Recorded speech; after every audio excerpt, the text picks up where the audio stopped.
Yeah, well, information just coming in, but as you say, police have confirmed that a shooting happened outside the elite American school in a wealthy suburb of Madrid at around 9:14 this morning. Now, they've only said that someone was shot and that it was carried out by unnamed gunmen or a gunman. However, sources are suggesting, as you say, that this was former politician Andriy Portnov.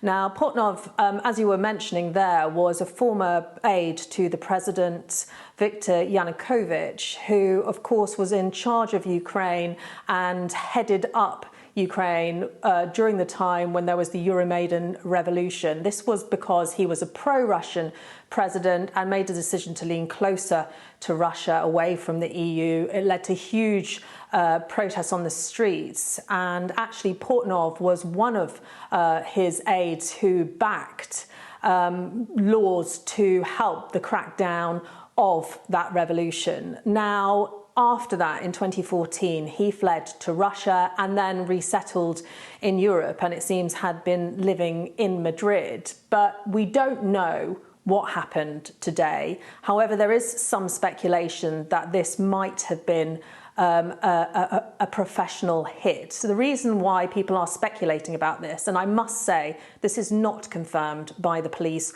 or the authorities at all, but the reason why people are discussing this is because since the war in Ukraine in 2022, there has been a number of high-profile crimes against high-profile Russians and Ukrainians. So, for example, in November and December 2022, 6 letter bombs were sent to high-profile people in Spain, including the Prime Minister at the time. And then last year,